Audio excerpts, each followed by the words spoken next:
The storm is screaming across the mountain pass, cutting through the trees like it wants to erase everything that moves. The mountain man pushes forward with his head down, shoulders tight, dragging something heavy through the snow that keeps trying to swallow his boots. He does not stop even when the wind hits harder, even when the cold starts burning through his gloves. He mutters to himself without looking down, "You better not be dead, whatever you are." He finally stops when the ground dips near a broken line of rocks. He looks down and sees a woman half buried in snow, her face barely visible, lips pale, lashes frozen. She is not moving in any normal way, but there is something still fighting inside her body. He leans closer and says, "You alive or just stubborn?" His voice is rough, like he does not expect an answer. He kneels beside her, pressing 2 fingers to her neck. The wind howls louder as he waits, then he feels it, weak but there. "She's still here," he says under his breath, almost surprised. Before he can pull his hand away, her fingers snap up and grab his wrist with shocking strength. Her grip is cold and desperate, not gentle at all. Her eyes stay closed, but her mouth moves. "Don't take me back." The words come out broken, like they were dragged out of something deeper than memory. He freezes immediately. "What?" he asks, leaning closer. Her grip tightens even more, almost painful now. "Don't take me back," she repeats, slower this time, like it costs her everything. Then her hand drops. Her body goes limp again, sinking back into the snow like she was never awake. He stares at her for a long moment, then looks up at the storm, then back at her. "Hell," he says quietly, shaking his head. "You're trouble already." He lifts her carefully, her body heavier than it should be for someone so thin. Snow collapses behind him as he turns and starts walking. The storm seems to follow, pressing against his back, but he does not stop. He only tightens his hold and keeps moving toward the cabin lights in the distance. Inside the cabin, fire cracks and spits against dry wood. He lays her down near the hearth, and for a moment she does not move at all. Then she coughs violently, sharp and wet, bending forward like something inside her is trying to escape. Blood mixes with melted snow on the floor, spreading fast. He steps back, watching her carefully. "You got a name?" he asks. She does not answer. The fire pops louder, filling the silence between them. Then, barely audible, she says, "Don't lock the door." He frowns immediately. "What did you say?" Her eyes open slightly, but they are not focused. They look past him, past the walls, like she is seeing something he cannot. "They listen when doors close," she whispers. He exhales slowly, confused. "You been out here alone long?" he asks. She shakes her head weakly. "I wasn't alone," she says, and then her eyes close again as she passes out completely. He stands there for a long time, listening to the wind outside hit the cabin walls like fists.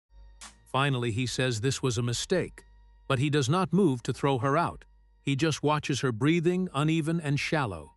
Outside, the storm grows harder, louder, like it is angry she survived it at all, like it wants her back. He stands near the window, watching the snow slam against the glass in uneven bursts, like fists that refuse to stop. The cabin creaks under the pressure of the wind, and he finds himself checking the lock out of habit, then stopping halfway, remembering her words about doors. He turns back toward the woman on the floor. She is not moved, but her fingers twitch slightly, as if she is still fighting something inside her sleep. He crouches beside her again. "Hey," he says quietly. No response. He studies her face, trying to read it, but there is nothing familiar there. Only exhaustion and something deeper that feels like fear that never learned how to leave. He notices the marks on her wrists, not fresh but not old either, like restraint that came from practice. "What did they do to you?" he mutters under his breath. A sharp gust hits the cabin and the fire flares for a moment, throwing shadows across the walls.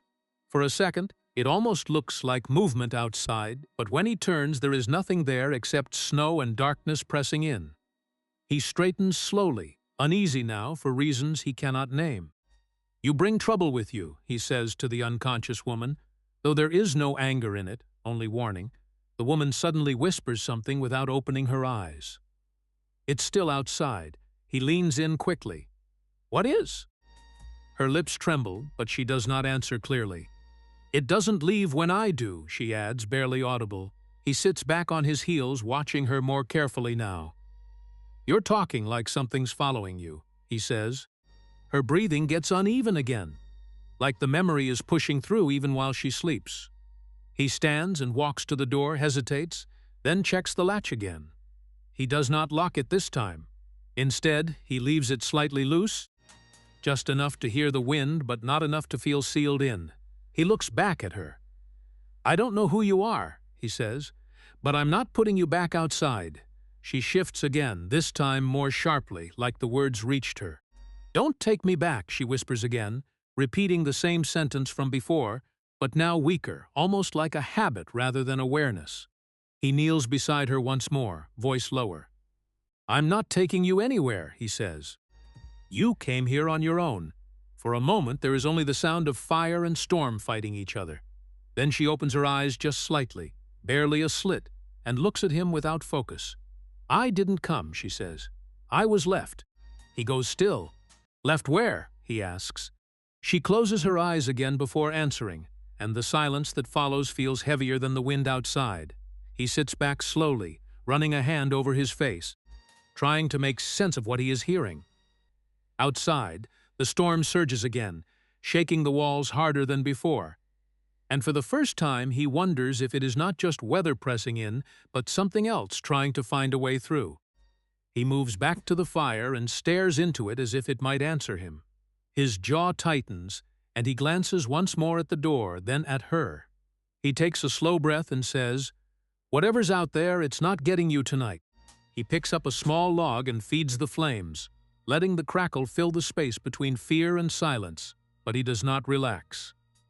Outside, the storm presses harder, and inside the cabin, nothing feels settled anymore.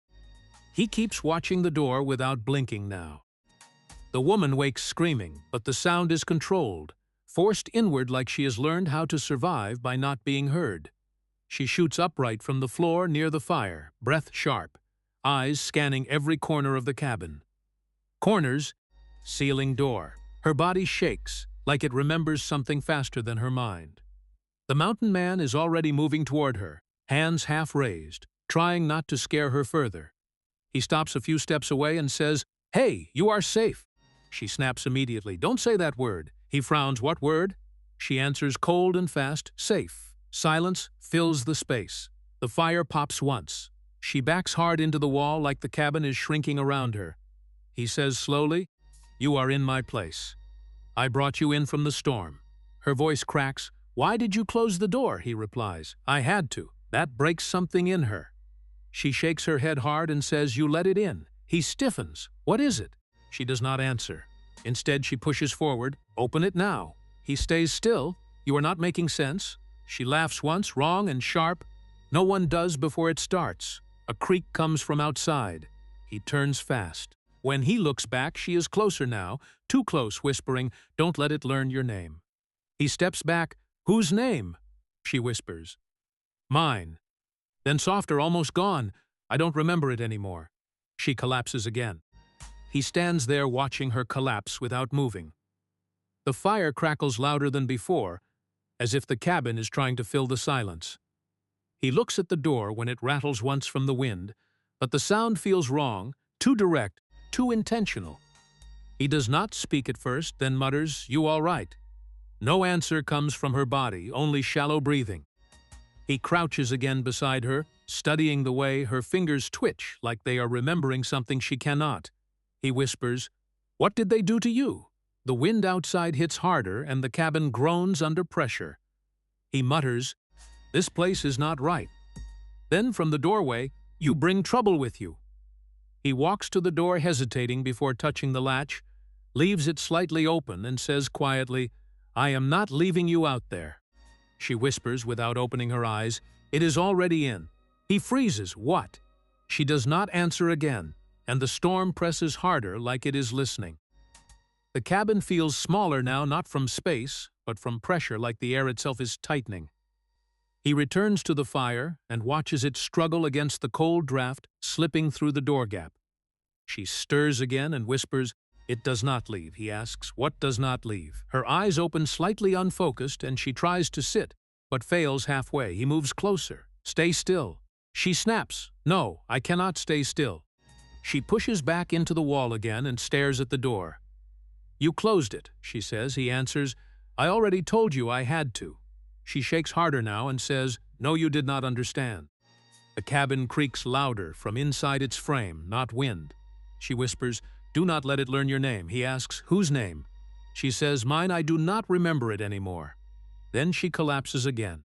He stands slowly and walks to the door, placing his hand on the wood. It feels colder than it should, like breath is coming. He pulls his hand back and says, this is just wood. The fire flickers sharply behind him. She whispers from the floor, you should not have closed it. He replies, I saved you. She shakes her head weakly.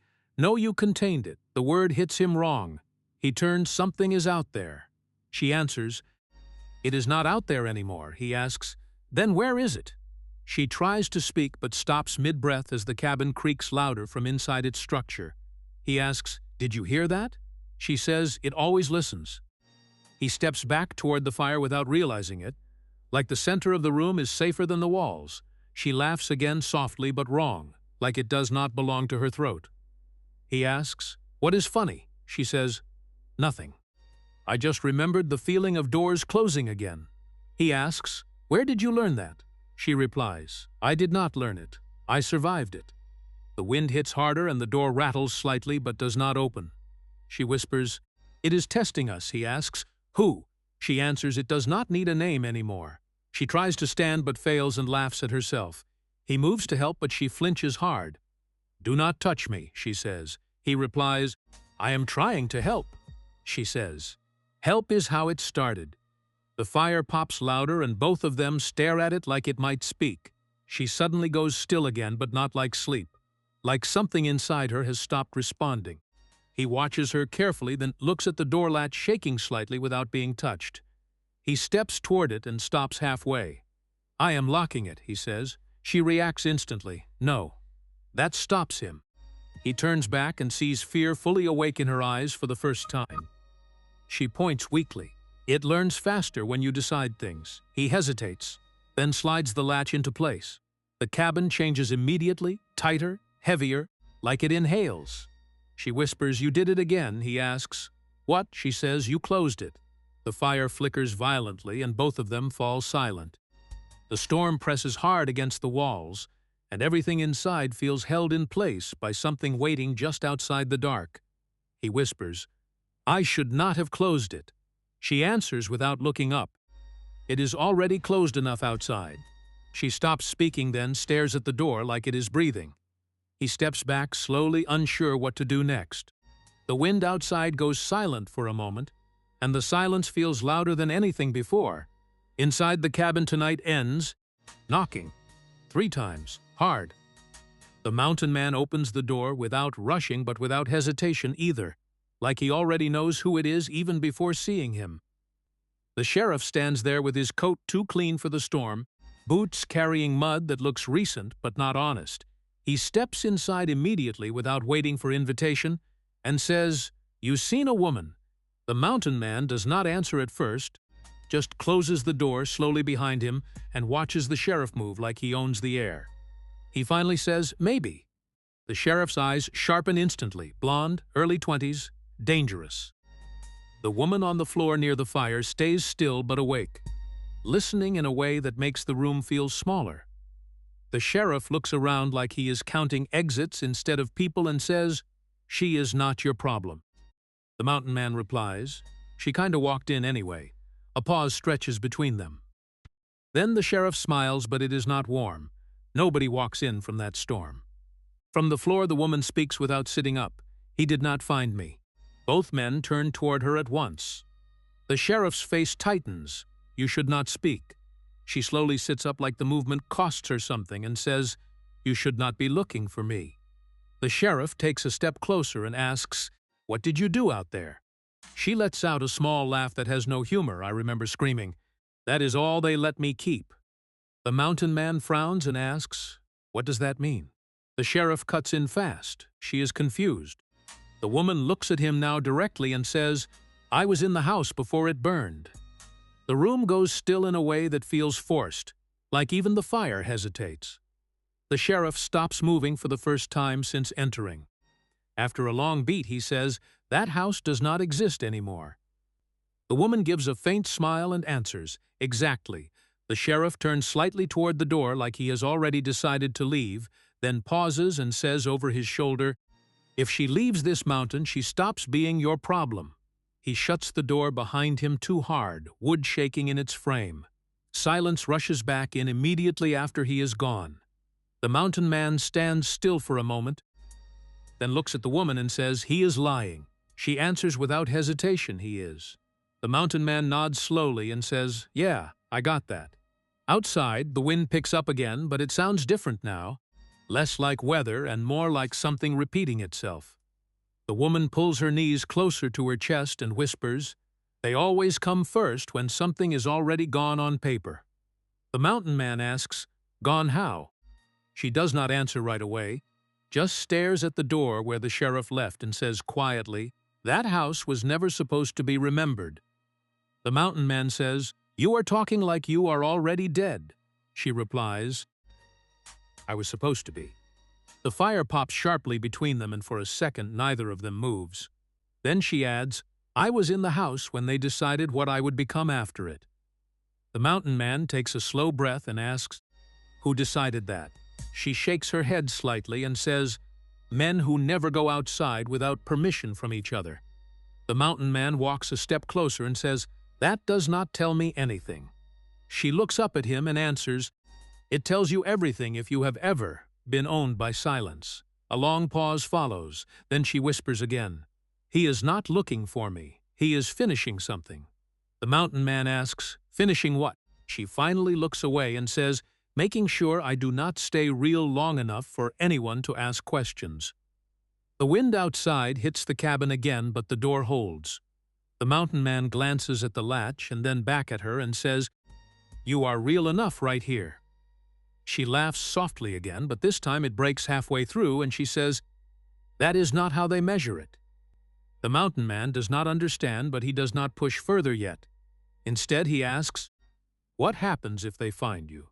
She answers immediately, "Then I stop being someone and become a mistake that needs cleaning." The word cleaning sits heavy in the room. He looks at her carefully now and says, "Nobody cleans people." She responds, "They do when people like me start remembering too much." A silence spreads again, deeper this time. The fire burns lower like it is listening. She leans back slightly against the wall and says, "That house was not a place. It was a rule." The mountain man asks, "What rule?" She answers, "That women like me do not get to stay after the story is over." The sheriff's words still feel present in the air like he never fully left. The mountain man walks to the door and checks the lock again, but does not fully trust it. He says, "I do not know what you are running from." She replies, "I am not running anymore. That is what scares them." The mountain man turns back to her and says, "Then why come here?" She looks at him for a long time before answering, because mountains do not ask permission to exist. The wind outside finally calms for a moment, as if listening too closely. The mountain man exhales slowly and says, "That sheriff will come back." She nods once and says, "He will come back cleaner." The mountain man asks, "Cleaner how?" She answers, "With more men who do not ask questions." The fire cracks again, she whispers, "and fewer ways for me to stay real." The mountain man looks at the door, then at her, then back at the door again, and for the first time he understands this is not about rescue. It is about erasure, he says quietly. "You are not leaving alone." She does not respond, but her silence feels like agreement. Outside, something moves through the trees again without sound, like the mountain itself has started remembering her name, even if no one else will. Weak silence settles inside the cabin after the wind fades, but it does not feel empty. The mountain man stays near the door, hand resting on the latch without locking it yet. He says, "You always talk like people that has not coming decided." She replies, "They never cracks. Always talk like people," or cut her and asks, "Even him?" She answers, "Especially him." A crack sounds in the wood somewhere inside the walls, and he turns his quickly. Nothing is there.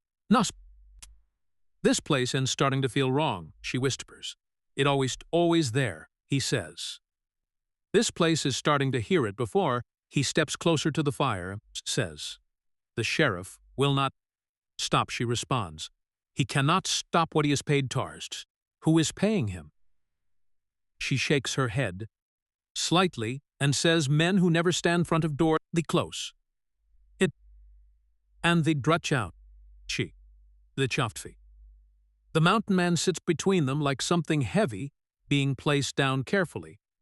Outside something shifts again, I through the certain, but closer, now, not coming back. She answers cert, softly. I never stopped. They always free and Sweisman swapai. Isis softly. They never stop. Night. Fire low. The cabin is tight, as if the storm has pressed itself into the walls and refused to leave. She sits closer now. No, not safe, just less afraid. She studies the fire like it is holding answers she does not want to speak aloud. Do you believe in places that stay alive after they burn? And, he replies. No. She nods. Good. Don't start. A pause. Even the fire seems quieter now, as though it is listening for instructions that never come. She keeps her eyes on the door, like it is breathing slowly and learning them both. Then she says, They used to call me something else. What? Huh? She hesitates. I can't say it yet. Why? Her voice trembles, not from fear of him, but from something older than language. Because it still answers. He leans forward. That doesn't make sense. It does, where I came from. Silence. They didn't kill me, she whispers. They erased what I was inside. He frowns. Who did? She lets out a quiet laugh. Men who prayed while doing it. The fire flickers. A stronger wind hits the cabin. She stands suddenly and walks to the door. He follows. Don't open it. She stops. It doesn't matter if it's closed. What? Oh, it already knows I'm here. A sound outside. Not wind. Not animal. Something waiting. She presses her forehead to the wood. I think I remember my name. What is it? She shakes her head. If I say it, it will finish me. The air inside the cabin feels thinner now. The fire drops lower, like something has stepped between it and oxygen. The mountain man watches her carefully, realizing the story is not about escape. It is about pursuit, he says quietly. I do not like this feeling. She answers without looking inside it. The word inside makes the room feel smaller again. Outside, the storm does not sound like wind anymore. Only pressure, as if the sky itself is leaning closer. It is not outside anymore, she says. Then where is it? A long silence. It is already here. The fire flickers again, uneven, wrong, like it is reacting to them instead of burning fuel. The sheriff's absence feels heavier than his presence ever did, as if he left instructions in the air. She whispers, I am not what they left behind. I am what they failed to finish. He looks at her differently now. Outside, the pressure shifts again. No footsteps, no movement, only a tension. The cabin trembles slightly. It is not knocking anymore, she says softly. It is remembering how to enter. That's not possible. Ah, it is already happening. The man steps back without realizing it. The fire dims further. No, she replies. You are only starting to be noticed. A long silence, then she adds, exhausted, I remember more now, and that is the problem. He swallows. What are you? Something outside settles closer. She finally answers, something they did not know how to leave alone. The fire flickers one last time, uncertain, uneven, as if it is also deciding. We are not opening anything, he says. It is not asking anymore, she replies. It is arriving. The cabin feels occupied now, not empty, not safe, only held. I need to know what this is, he says. She looks at him. You already do. The silence that follows feels complete enough to be intentional. Outside, the pressure begins again, but closer than before, like it has already crossed the threshold. She closes her eyes briefly. I remember more now. That's the problem. The fire weakens again, like it is being watched into submission. He asks one last time, if this is coming, what do we do? She opens her eyes and whispers his name, and in that moment, He understands nothing will ever be the same again inside this place. She wakes screaming again, but this time it is not confusion. It is recognition, like something inside her has finally found the right shape to open. She jerks upright on the cabin floor, eyes wide, but she is not seeing the room anymore. She is somewhere else, burning wood everywhere. Heat pressing against her skin, smoke too thick to breathe. A locked room, walls blackened by fire but still standing. Men outside, shadows moving slowly around the structure, not rushing like they know exactly what will happen. Voices low and steady like a ritual, not panic. They said it was mercy, she whispers. Before she even understands she is speaking it out loud, the mountain man grabs her shoulders fast. "Hey, look at me, hey!" Oh, she snaps back into her body, sees him. For a second, she does not know him at all. She shoves him, hard, knocking him off balance. "Don't touch me!" Her breath breaks, like something inside her cracked open and refuses to close again. Then softer, like the words are bleeding out of her. "They used ropes, so I wouldn't float." "What?" he says immediately. She shakes her head, eyes still full of fire that is not in the room. "They said, women like me don't stay dead, right? Ye?" Silence hits the cabin heavier than the storm ever did. The fire is still burning, but it feels distant now, like it is afraid to listen. She looks down at her hands slowly, like she is seeing them for the first time. Something inside her shifts. "I remember my name now." The mountain man goes completely still. "Don't say it if it hurts you."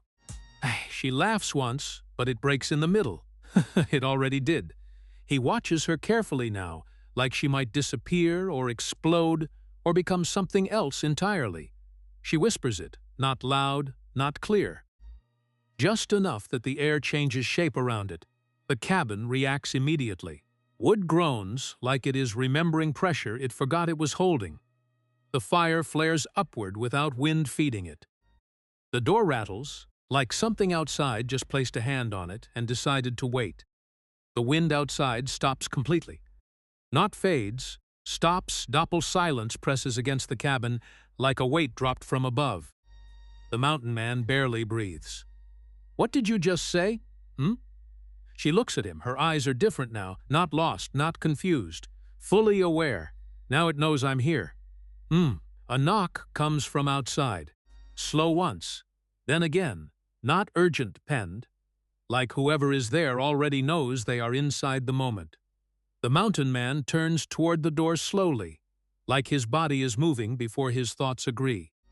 "Don't do this," he whispers. He does not know if he is speaking to her, the door, or himself. She does not move.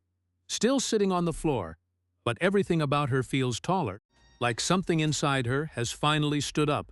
The cabin creaks again, not from wind, but from settling. The man speaks low. "What is outside?" "Oh." She answers without hesitation, not looking at the door. "It is not outside anymore." He freezes. That is not an answer. It is the only one that matters. Another knock, closer somehow even though nothing has moved. The fire dips lower, like it is trying not to be noticed. The mountain man steps forward, just half a step, then stops. "You brought it here." She shakes her head slowly. "No." A pause. "I carried what it was already looking for." His jaw tightens. "What are you talking about?" Her voice is quieter now, almost calm.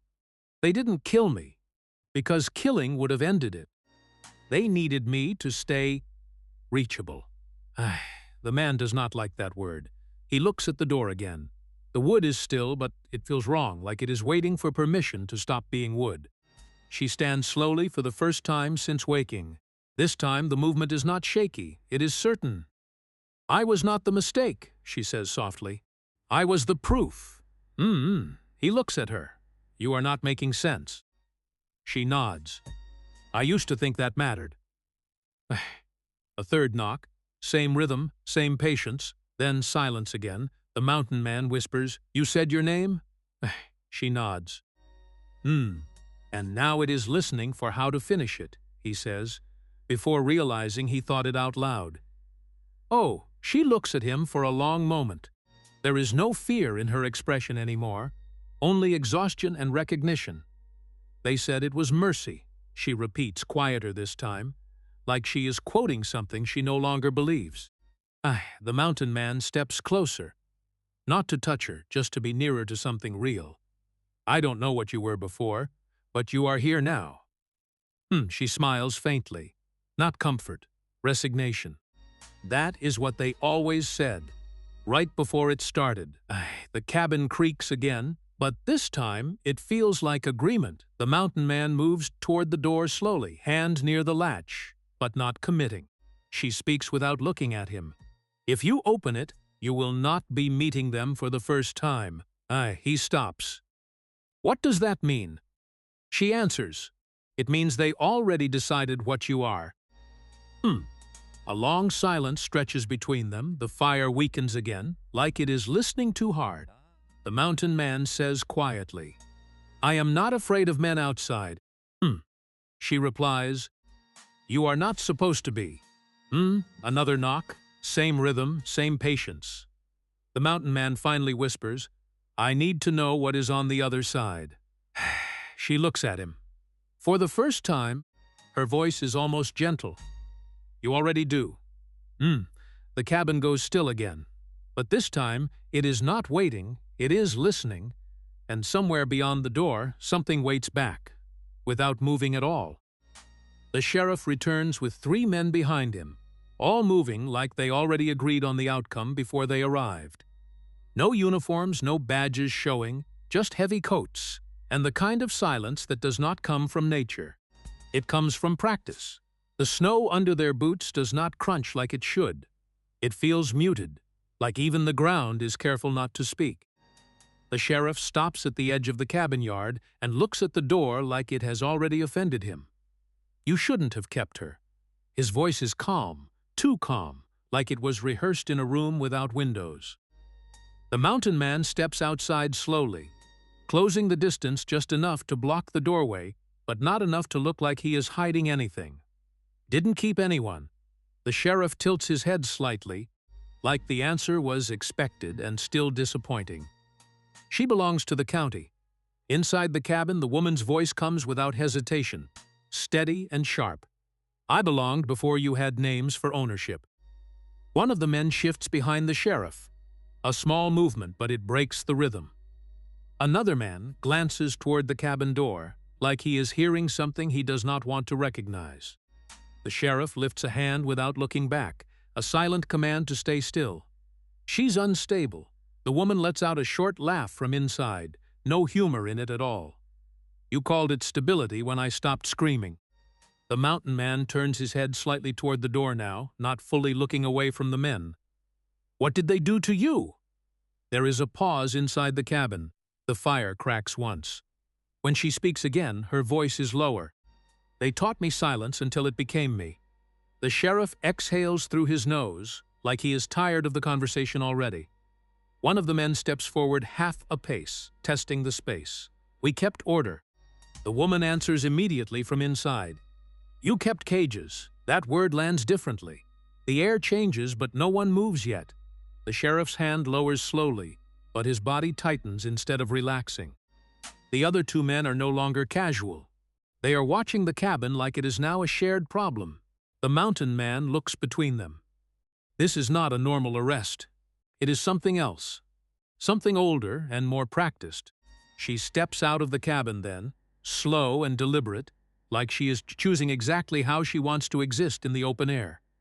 The cold does not seem to touch her the same way it touches everyone else. Her face is calm in a way that feels wrong to the men watching her. Too calm, not peace. Control. The sheriff's eyes narrow slightly. Come with us. She stops just outside the doorway. The mountain man does not move. No one interrupts her.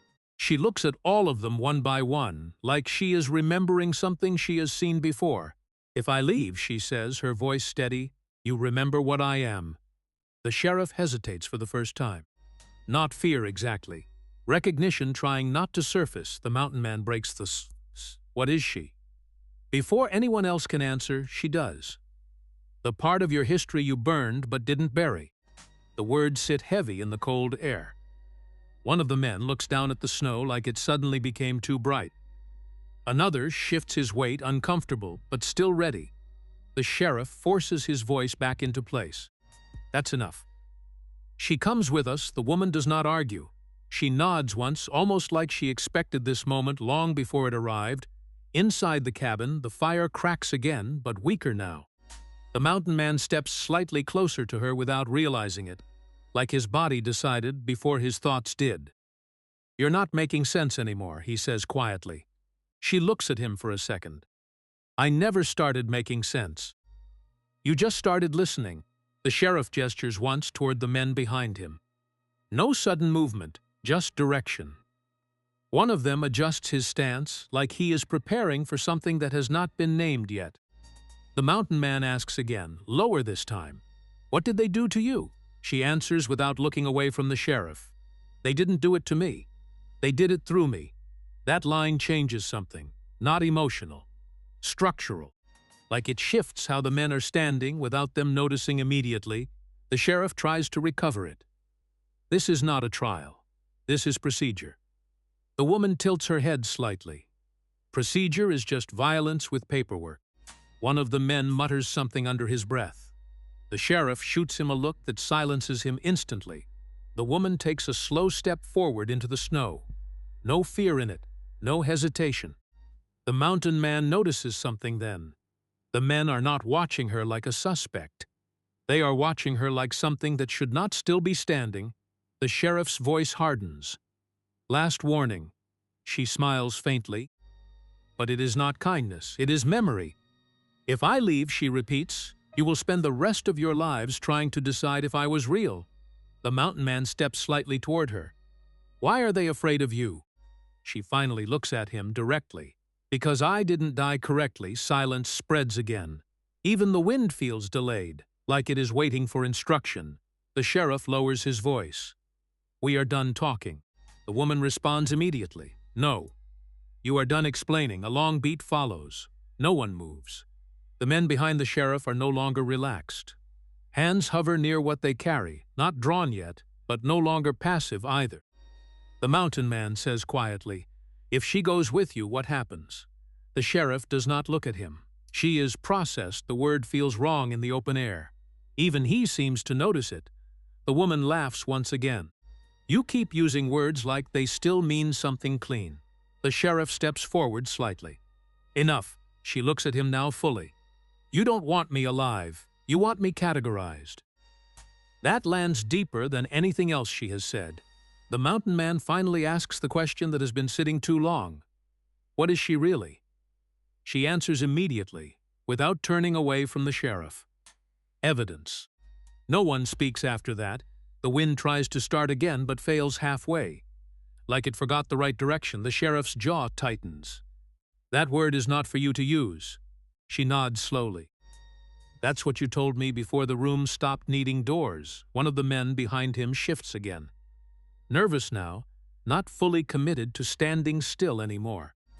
The mountain man looks at all of them and realizes none of this is about the present.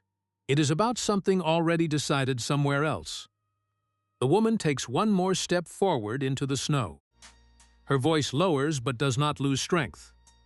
"You can take me, but you will not take only me." The sheriff finally looks directly at her, and for a brief second something older than authority flickers behind his eyes. The mountain man asks quietly, almost to himself, "What did they build?" The woman answers without hesitation, "A way to make people disappear without calling it killing." That sentence does not move anyone. It settles instead.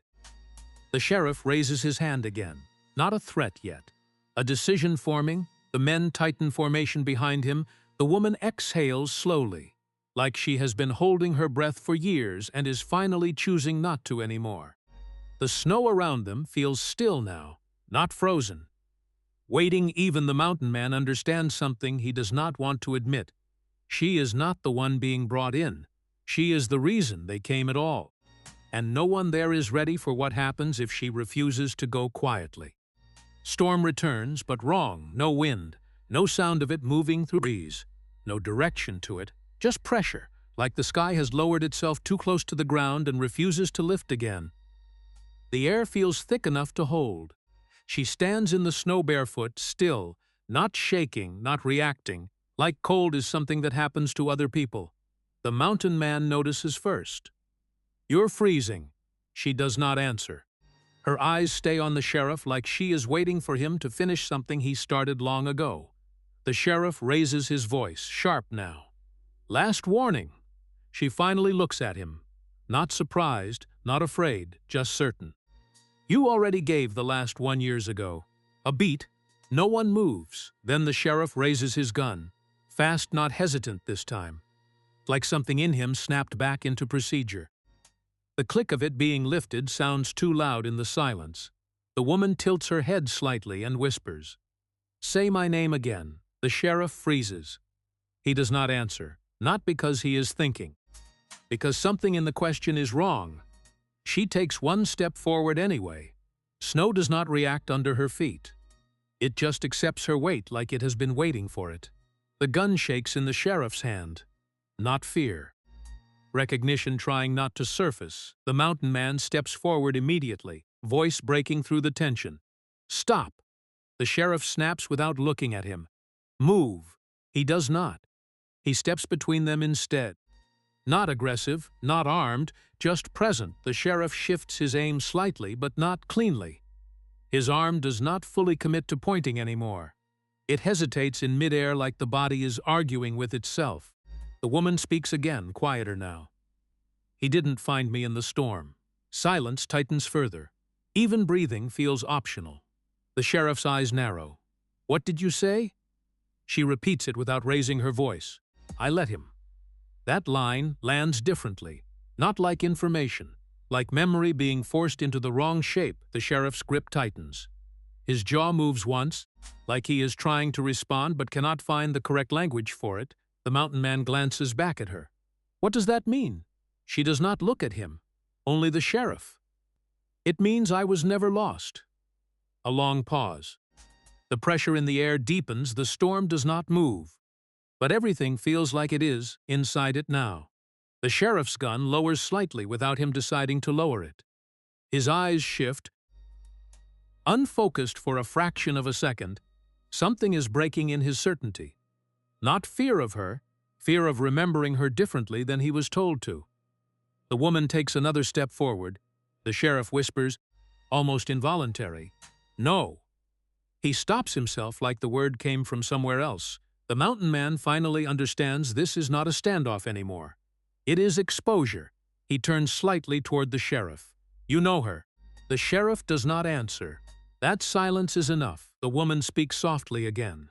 "You helped decide what I became after I stopped fitting your version of the story." The sheriff's breathing changes. Faster now. Not panic yet. Resistance. "I don't know you," he says, but it sounds rehearsed.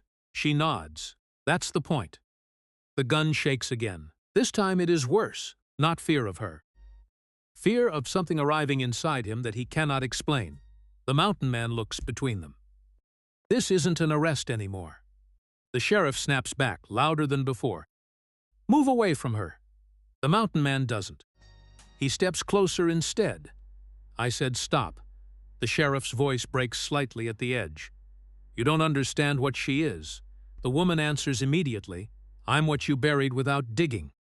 The windless pressure increases. The snow around them feels heavier, like it is remembering weight it never had before. The sheriff's hand finally lowers the gun halfway. Confused now, not defeated. Conflicted. "You were," he starts, then stops. The word will not come out clean. The woman watches him closely. "Say it." He shakes his head once. "No, say what I was," she repeats. The sheriff's mouth opens, then closes again. Something in him refuses to complete the sentence. The mountain man sees it clearly now. This is not just about law. It is about erasure failing to stay complete. The woman whispers again, softer than before. "He didn't find me in the storm." She steps closer to the sheriff now, close enough that the gun is no longer useful in a straight line. "I let him," she repeats. This time the sheriff actually looks at her fully. And something breaks, not loudly. Quietly, like recognition finally outruns denial, the gun drops a fraction more. The mountain man notices first. "It's over," he says quietly. The sheriff shakes his head. "No." But it is not conviction anymore. It is memory trying to resist itself. The woman exhales slowly. The pressure in the air shifts again, not away, around them, like the mountain itself is adjusting to her presence. The sheriff whispers, barely audible now, "You were never supposed to." He stops. He cannot finish it. The woman finishes it for him. "Be remembered." Silence after that sentence, not quiet. Collapse. The storm that is not a storm seems to settle deeper into the land, as if it has found where it belongs.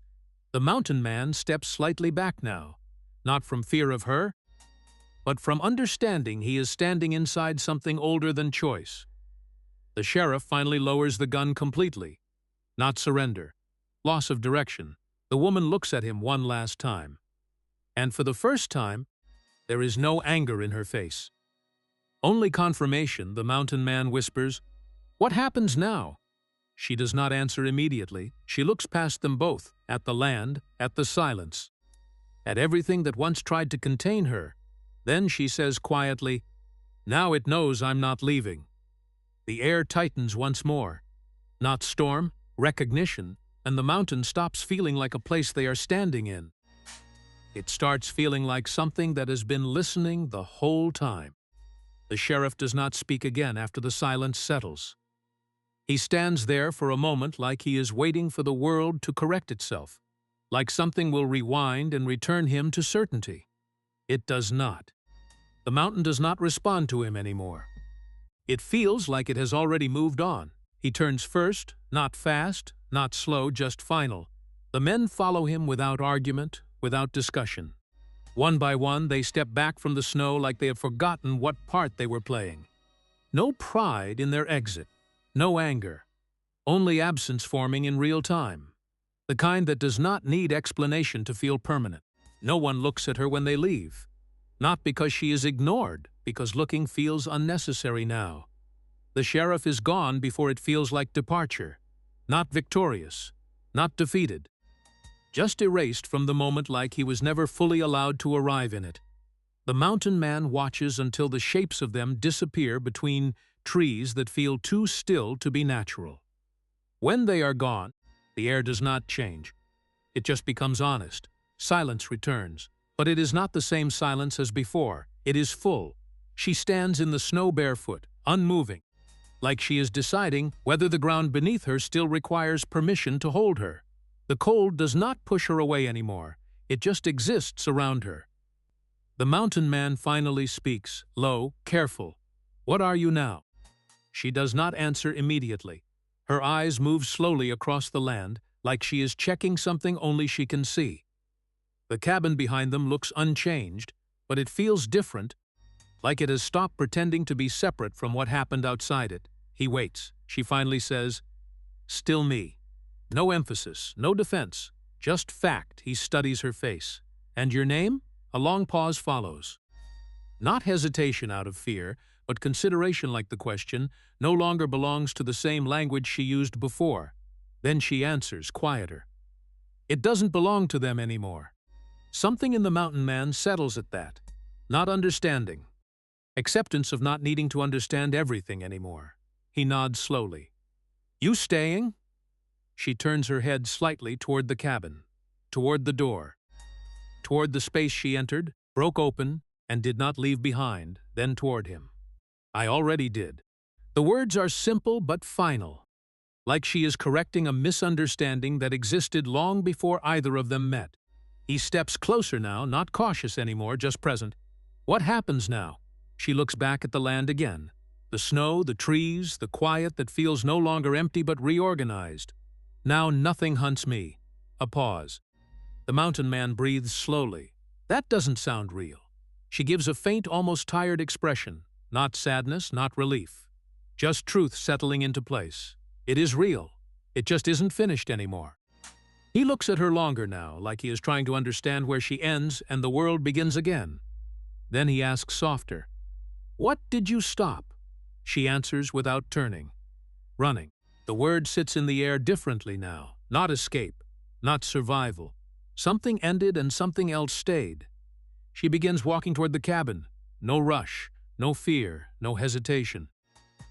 The mountain man watches her cross the threshold like she is choosing it instead of returning to it. The door is still open, hanging slightly off its frame where the wind had tested it too many times to count. She does not close it on purpose. The mountain man follows after a moment, stepping into the cabin behind her. He stops at the doorway for a second longer than he needs to, looks back at the snow, the empty trees, the space where men used to stand and decisions used to be made. Then he steps inside. He does not close the door. Inside, the fire is still there, but it feels different now.